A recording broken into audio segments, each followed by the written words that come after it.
Hello, here we are. It's February 2024. I've only got one book to review this month. It is The Politics of War by Walter Karp. Okay, this is the story of two wars which altered forever the political life of the American Republic, 1890 to 1920. So what he's talking about in this book is a war with Spain, and then so this from America's point of view, and then the involvement into the First World War. And what he's sort of saying is that this was basically, this period marked the end of the ideas of the American Republic as a sort of isolationist, look after itself, not try and build empire or be, things like that, entity. And that after that First World War, there was really no going back to those ideas of not having a lot of global, like being a global world player and interference into other countries to the benefit of America. So I wanted to read this book. I've heard a couple of other people talk about it. American politics isn't especially historically, isn't an area that I know a great deal about, and it was really interesting to learn more about that area. This book was published in 1979, so it's not a modern book. It's not from today's perspective. It's from an older perspective, and I was surprised actually how much in it seemed very relevant to where we are politically today for America. And actually even for Britain, because I think there's a similar kind of tone to the politics in the ideas of how these countries feel that they should behave abroad. Okay, so the wars are basically, the two wars are one against Spain and one against Germany.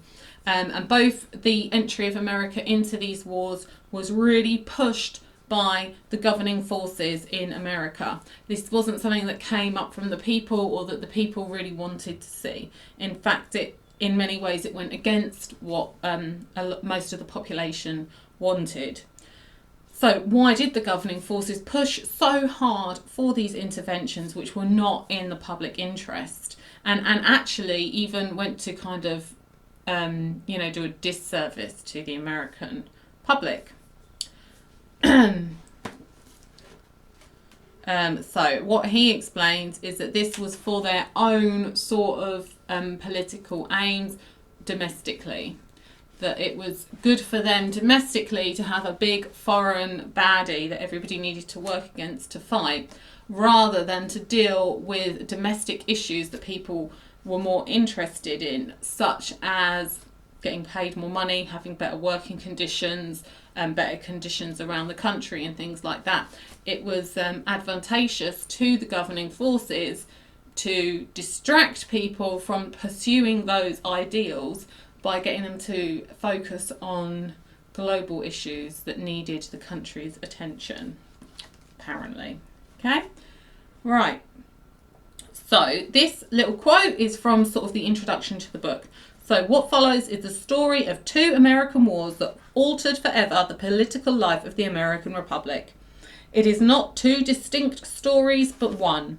In narrating the events that led up to each war, a single dramatic story emerges, I believe. The story of the last great popular struggle in America to maintain a genuinely free republic. A republic free of oligarchy, monopoly, and private power, and the defeat and final obliteration of that struggle in two foreign wars. So what he's saying is by the end of that, those ideals are really gone for America, and it's a different path that they're following. Okay, so there was stuff in here about American politics and American history that I really didn't know before, so it was a good education for me. It was very interesting. So I've read this book, and I've paid a bit more attention to sort of history of other countries over the last year or two, and it's been a really, really interesting endeavour. I'm actually currently reading a book about a period of French history, which is also really, really interesting. It's amazing. I mean, I'm English and I love history, but it's taken me a long time to really take such a serious interest in other countries' history. So it's been really good. There's just a lot of it. Okay, so he starts in this book, it's sort of written, in time order, so starting around 1890, and he talks about the post-Civil War state of America and how most people were very loyal to certain parties depending on, how they had felt during the Civil War.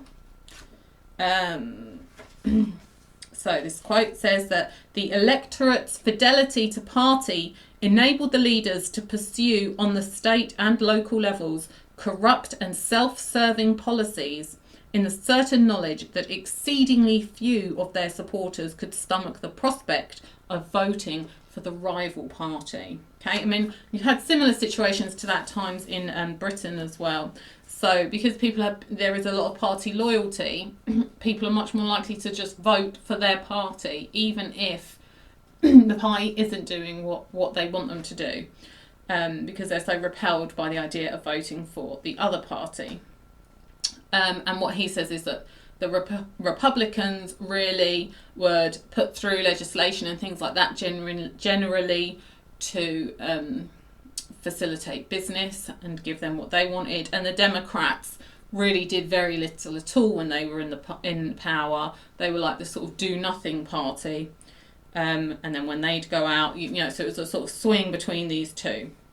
I was also really interested to read in the book that the Democrat Party was really the racist party. Like, it was like actually part of its party line was white supremacy. That was quite shocking. I mean, obviously I understand that times change, but yeah, that was quite shocking. So after this sort of post-Civil War period, after a while, the electorate becomes sort of restless and wants more reforms that are in their favour. And the two parties both feel really quite determined not to fall into the trap of representing the electorate's demands. They really want to keep things as it is. They have their power. They know what they do. They don't do very much, and they keep everybody quite subdued.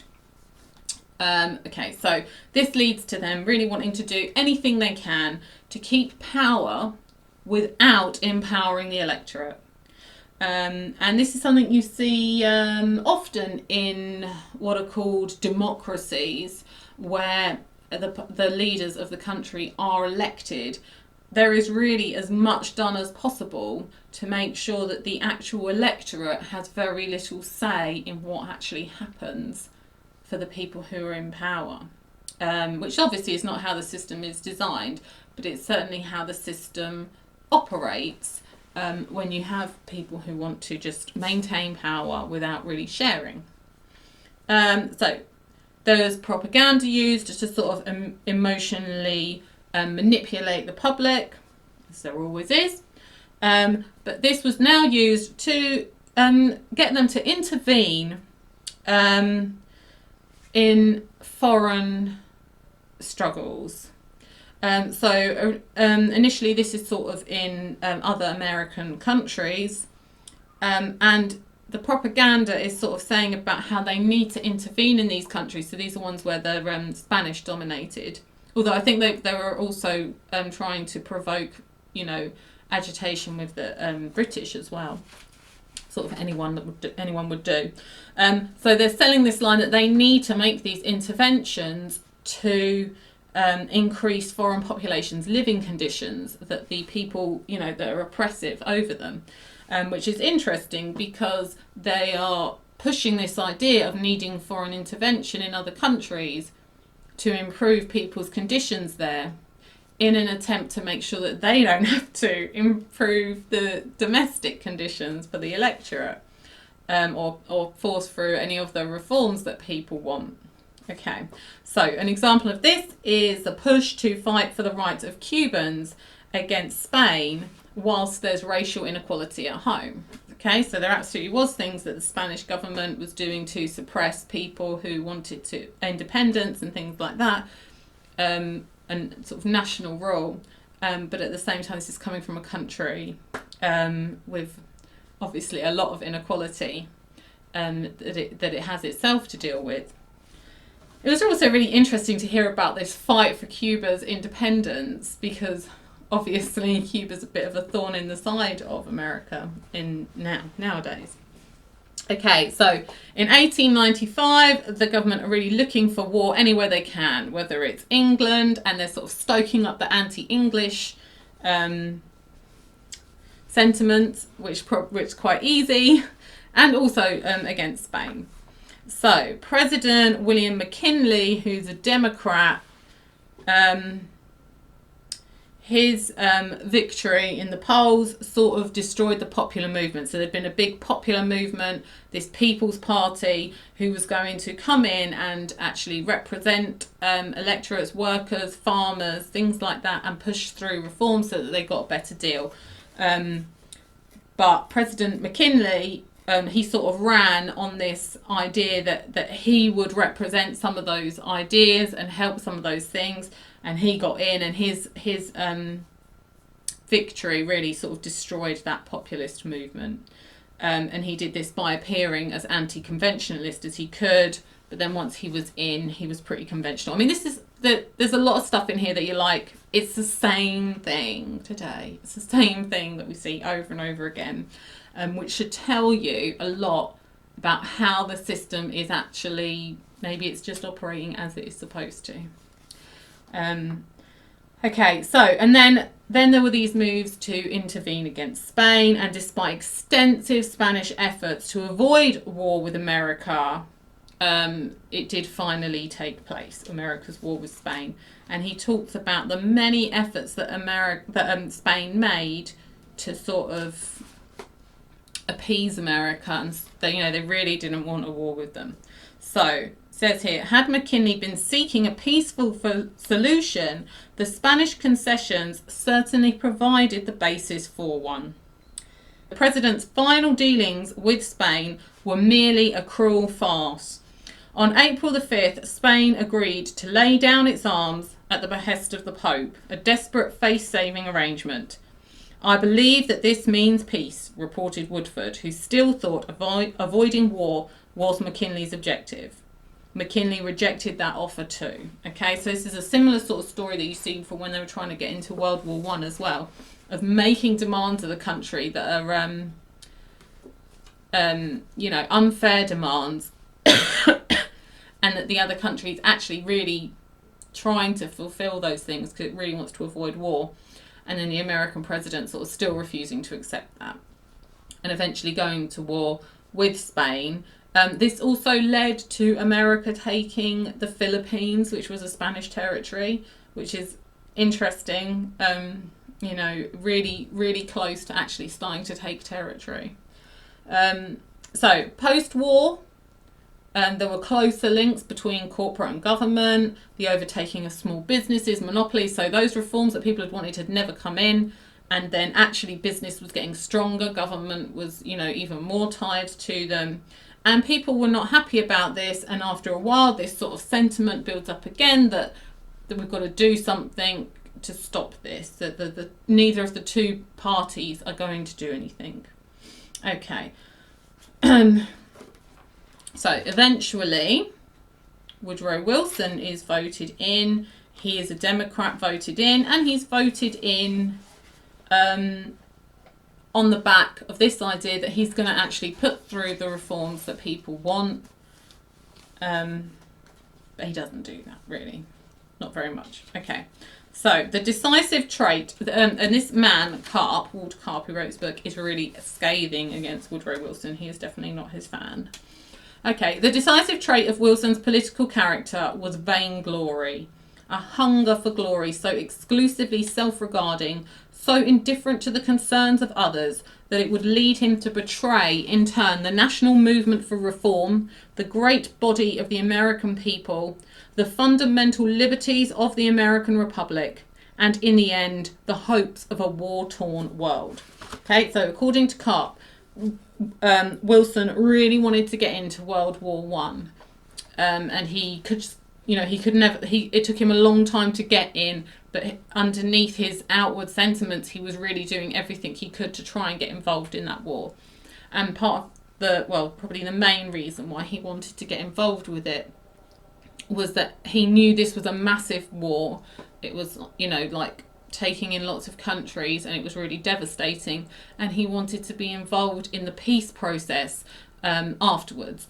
And he thought Britain would win, so he was going to be on that side.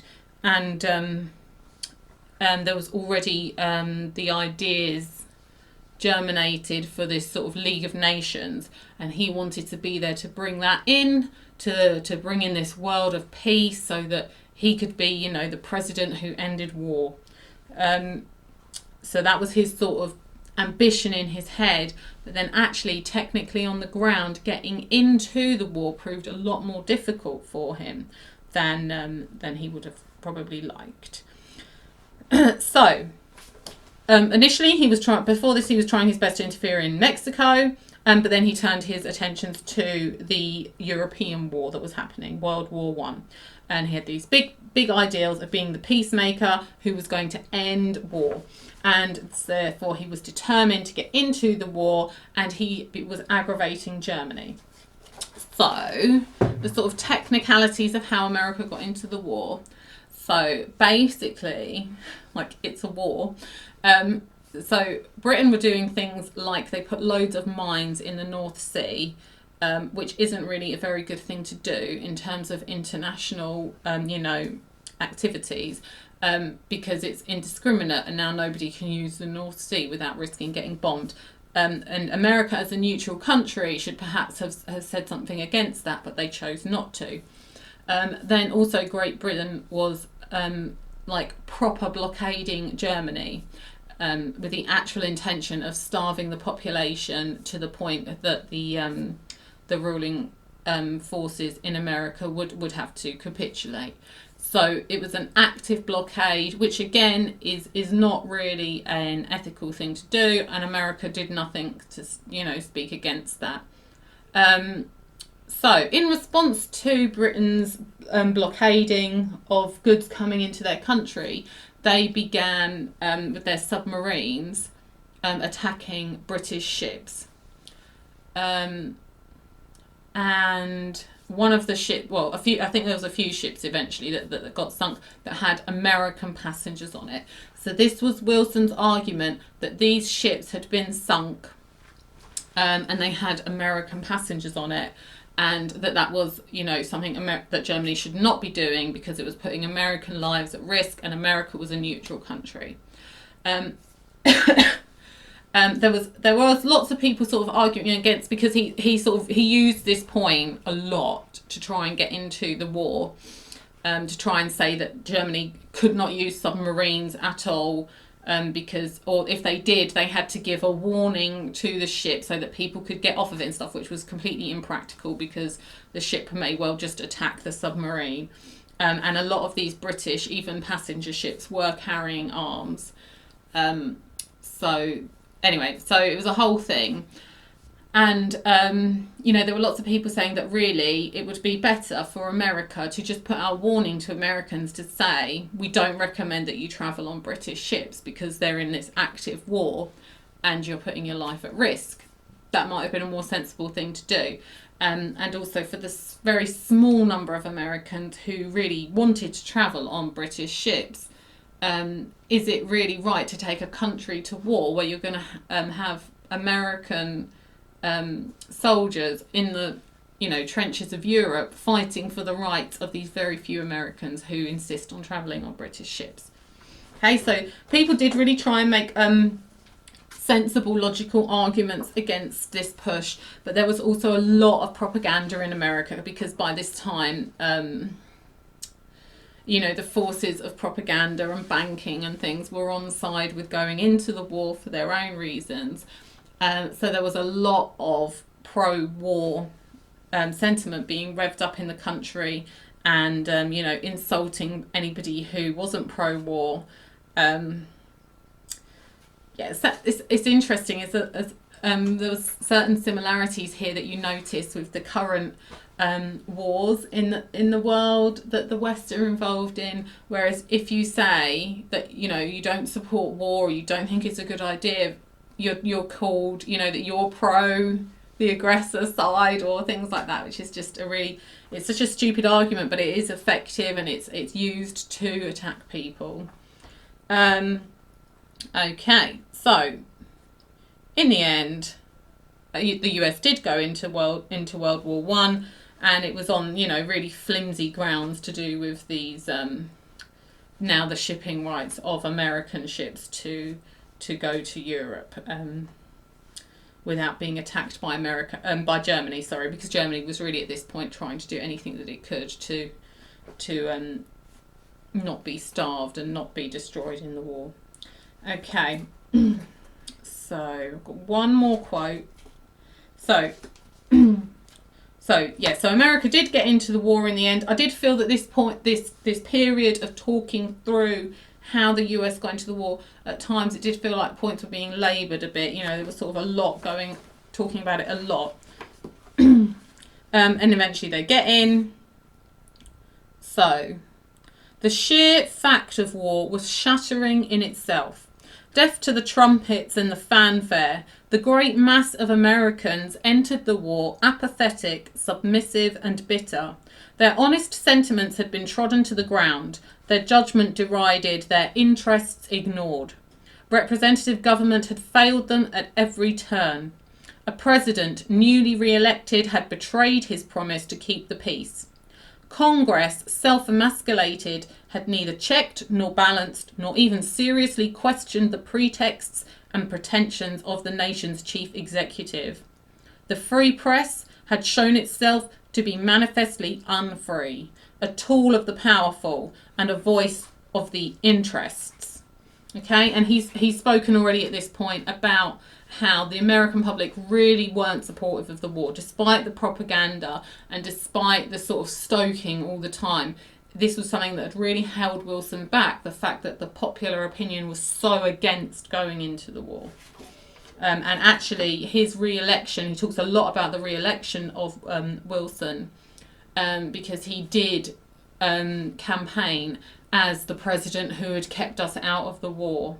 Although he'd actually been doing as much as he could to provoke aggression, you know, he actually campaigned as that, and then as soon as he was re-elected, he carried on and went even harder to get America actually into the war, which sort of led me to the conclusion a lot during this book, because there's so many similarities with the corruption and the lies and the manipulation that you see in politics today, and in the very, very propagandized press, that you just feel like they're just all arseholes. They're arseholes today. They were arseholes 100 years ago, even 150 years ago. And I'd even go so far to say, as much further back in history, politicians are arseholes. And not just politicians, all those ruling forces, be it the very unfree press and the banking interests who guide so much of policy in their, their control of ruling forces that they have through their loans and agreements and backhanders and things like that. They're just arseholes. So it was a very interesting book. I was really interested in the American politics, actually, and I think that I'd like to read more about other periods of American history. It's very interesting. The only thing I would say is, as interesting as the book was, it was still a book about politics 100 to 150 years ago. So there's only so interesting that's going to be. Do you know what I mean? So there was times it was a little bit of I wouldn't say it was difficult to get through. It's just you're reading about politics non-stop. Okay, so that was a good book, and I'd definitely recommend it. It's very interesting. And the book I'm currently reading is this book about Marie Antoinette by John Hardman, which I have been enjoying a lot as well. So this is covering French history, and I do not know a lot of French history, and it's been really interesting and I've really enjoyed it. Nearly coming to the end of that, and I'll be ready to review that one next month. Okay, that's it. Thank you.